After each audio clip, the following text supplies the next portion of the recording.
오늘도 이 아침에 기도의 자리로 나오신 모든 성도님들을 환영하고 축복합니다.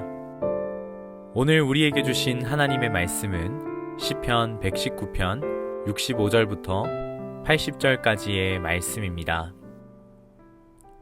여호와여, 주의 말씀대로 주의 종을 선대하셨나이다. 내가 주의 계명들을 믿었사오니 좋은 명철과 지식을 내게 가르치소서. 고난당하기 전에는 내가 그릇 행하였더니 이제는 주의 말씀을 지키나이다. 주는 선하사 선을 행하시오니 주의 율례들로 나를 가르치소서. 교만한 자들이 거짓을 지어 나를 치려 하였사오나 나는 전심으로 주의 법도들을 지키리이다.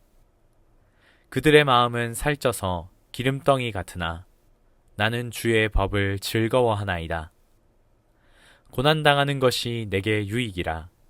이로 말미암아 내가 주의 율례들을 배우게 되었나이다.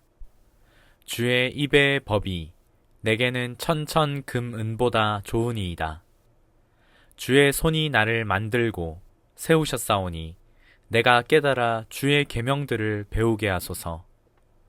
주를 경외하는 자들이 나를 보고 기뻐하는 것은 내가 주의 말씀을 바라는 까닭이니이다.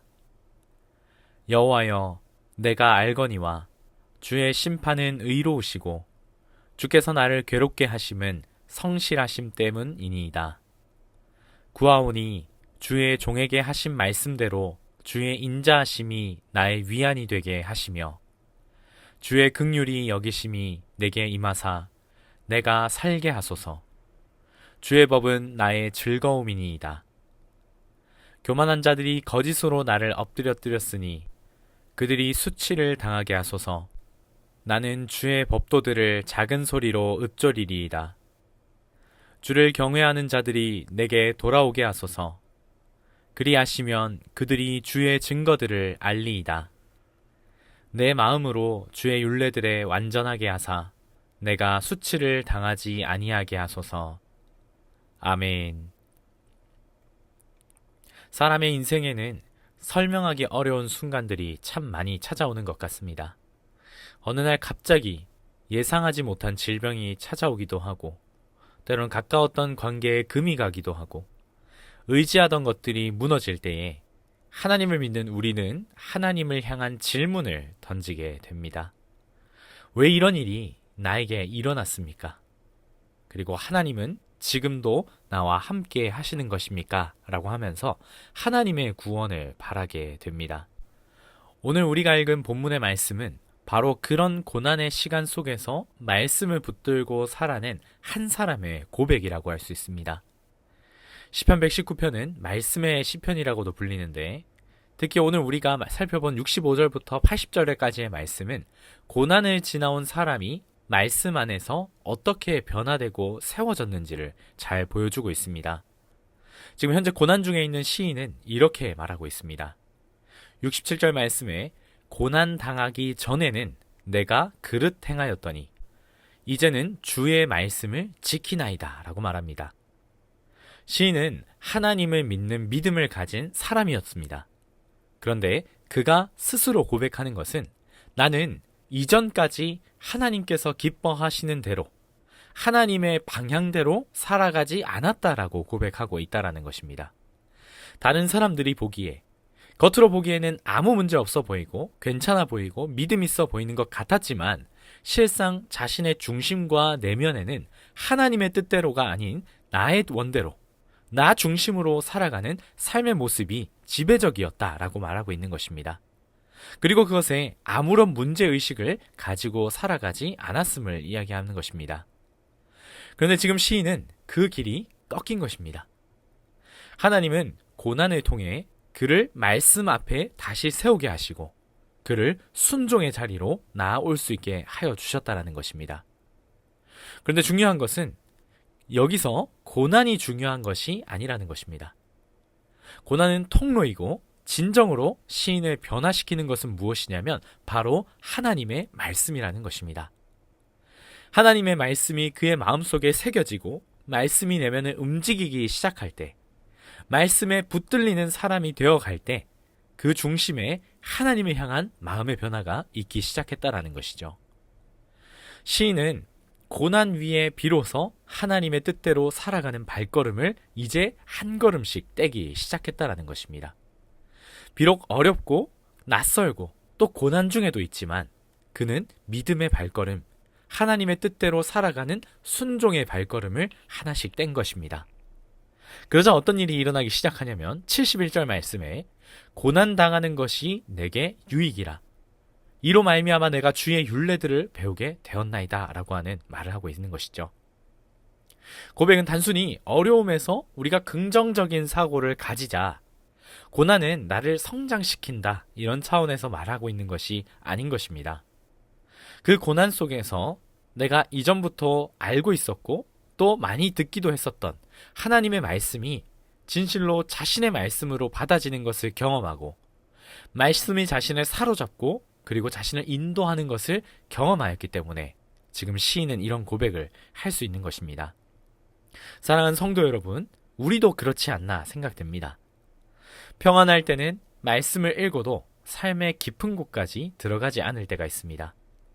그런데 고난을 통과하다 보면 똑같은 말씀이 전혀 다르게 들리기 시작합니다.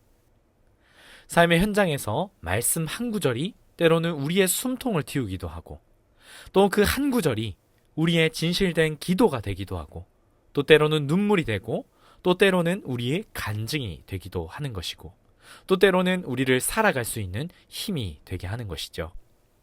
이것을 경험한 시인은 기도가 남다르게 변하기 시작합니다. 76절 말씀에 구하오니 주의 종에게 하신 말씀대로 주의 인자하심이 나의 위안이 되게 하시며. 아멘. 우리는 보통 고난 중에 있다고 한다면 이렇게 기도할 것입니다. 하나님, 나의 이러한 고난 가운데 있으니까 얼른 이 고난에서 벗어나게 해주십시오. 내가 다시는 이런 고난을 맞이하지 않도록 도와주십시오 라고 하는 것이 우리의 고통 중에 일반적인 기도의 모습일 것입니다. 얼른 이 고통에서 벗어나기를 바랍니다 라고 이야기하는 것이죠. 너무나 당연한 이야기입니다. 고통에서 벗어나고 싶어 하는 것은 우리의 당연한 반응일 것입니다. 근데 지금 시인은 우리의 일반적인 상식과는 조금 다른 말을 하고 있습니다. 구하오니 주의 종에게 하신 말씀대로 주의 인자하심이 나의 위안이 되게 하시며. 주님의 말씀대로 되게 해달라고 하는 기도인 것입니다. 굉장히 멋있는 말입니다. 그런데 동시에 굉장히 두려운 말이 될 수 있습니다. 만약에 주님의 뜻이 지금 내가 겪고 있는 고난에 좀 더 머물러야 한다면, 하나님의 뜻이 거기에 있다고 한다면 어떻게 되겠습니까? 주님의 말씀에 붙들린 사람은 고난 속에서도 삶을 대하게 되는 태도가 달라지는 것입니다. 삶을 해석하는 눈이 달라지는 것입니다. 우리 예수님의 기도를 한번 볼까요? 예수님은 겟세마네 동산에서 하나님 앞에 기도했습니다. 할 수만 있다면 이 잔을 내게서 옮기시옵소서. 그런데 예수님의 기도는 다른 점이 있었죠. 그러나 나의 원대로 마시옵고 아버지의 뜻대로 되기를 원하나이다 라고 하셨습니다. 지금 시인의 기도는 예수님의 기도와 닮았습니다. 왜냐하면 시인은 삶을 해석하는 눈이 달라졌기 때문입니다. 예수님께서 요한복음 14장 27절 말씀에 평안을 너희에게 끼치노니 곧 나의 평안을 너희에게 주노라. 내가 너희에게 주는 것은 세상이 주는 것과 같지 아니하니라. 너희는 마음에 근심하지도 말고 두려워하지도 말라고 하셨습니다. 말씀에 붙들려 말씀대로 살아가기를 시작하는 사람의 변화는 삶의 중심이 이제는 내 뜻에서 하나님의 뜻을 구하는 모습으로 중심이 이동하게 되는 것입니다. 더 이상 나의 잘됨, 나의 상태의 안정이 더 이상 인생의 중심이 아닙니다. 하나님이 기뻐하실 만한 것이 무엇일지가 그 사람의 주된 중심이 되는 것입니다.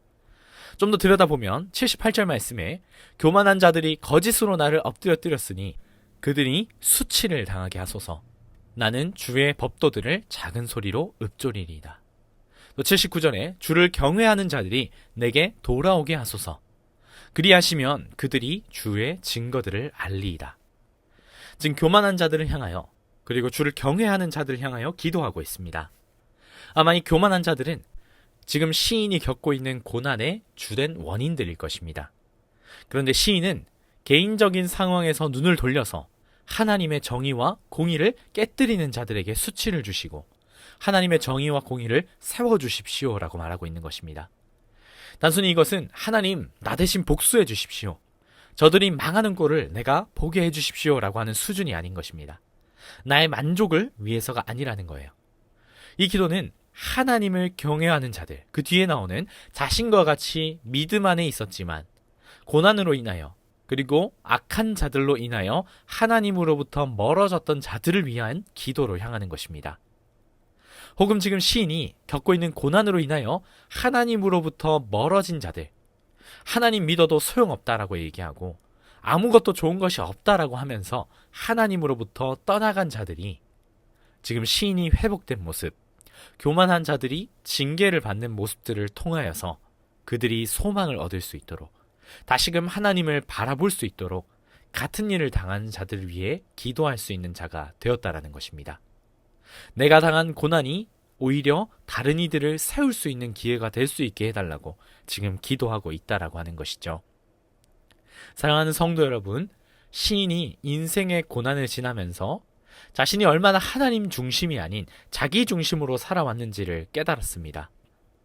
그러나 그 깨달음은 고난 그 자체에서부터가 아니라 고난 속에서 비로소 하나님의 말씀을 붙잡았을 때 그곳으로부터 오게 된 것입니다. 그 말씀은 단지 교훈이 아니었습니다. 살아있는 능력으로서 시인의 마음을 붙잡았고 방향을 바꾸게 하였고 삶을 새롭게 해 나아간 것입니다. 우리도 그렇습니다. 평소에 알고 있었던 또 생각했던 말씀들이 고난 가운데서야 비로소 우리 안에 울리고 빛으로 다가오게 되고 우리의 고백이 되고 우리의 순종이 됩니다. 그리고 시인은 더 이상 자기의 뜻이 아닌 주님의 뜻대로 살기를 기도합니다. 자신을 괴롭히는 자들을 향한 감정이나 혹은 공동체를 향한 시선도 말씀 안에서 새롭게 시선을 바꾸어 살아가게 되는 것입니다. 이것이 바로 말씀이 우리를 붙들었을 때 나타나는 변화인 것입니다. 고난을 피하고 싶은 우리의 현실은 있습니다. 그러나 그 고난이 때로는 고난을 지나갈 때 말씀을 대신 붙잡고 있을 때 우리는 더 깊은 신앙 안으로 들어갈 수 있는 것입니다. 그저 아는 것에 머물렀던 말씀, 그 말씀이 이제는 삶을 지탱하는 실제적인 능력으로 작용하게 되는 것, 그것이 말씀이 주는 은혜일 것입니다. 여러분 지금 어떤 자리에서 말씀을 대하고 계십니까? 또 때로는 말씀을 읽긴 하지만 시인과 같이 이전에는 내 중심의 삶을 살아갔던 우리의 모습들은 없습니까? 오늘 이 말씀을 기억하면서 우리의 마음과 우리의 시선, 그리고 만약 고난 중에 있다면 고난이 다르게 해석되어질 수 있는, 고난 가운데 속에서 오히려 내가 붙잡았던 말씀이 나의 고백이 되고 나의 간증이 될 수 있는 그런 귀한 시간이 될 수 있는 오늘 기도의 시간이 될 수 있기를 간절히 소망합니다. 기도하겠습니다. 하나님 아버지, 고난 속에서도 내 뜻이 아닌 주님의 뜻을 구할 수 있기를 원합니다. 말씀을 알고도 내 뜻대로 살아가려 했던 우리 지난날을 내려놓고 이제는 말씀에 순종하여 그 말씀이 나를 다스리도록 인도하여 주시옵소서. 또한 내가 지금 고난 가운데 있다고 한다면 이 고난이 나만을 위한 아픔이 아니라 다른 이들을 세울 수 있는, 다른 이들을 향하여 은혜를 끼칠 수 있는 그런 은혜의 순간이 될 수 있도록 주님 인도하여 주시옵소서. 그리고 우리의 개인의 기도 제목을 놓고 우리의 가정과 다음 세대의 자녀들, 청년들을 위해 기도해 주십시오. 또한 하나님께서 예배 처소를 허락해 주셨음에 감사드리며 주중공강과 필요한 모든 과정 또한 은혜 가운데 잘 준비되어지기를 기도해 주시기를 바랍니다. 마지막으로 나라와 민족과 온 열방에 하나님 나라가 세워지기를 한 마음과 한 뜻으로 기도하며 나아가시겠습니다. 함께 기도하겠습니다.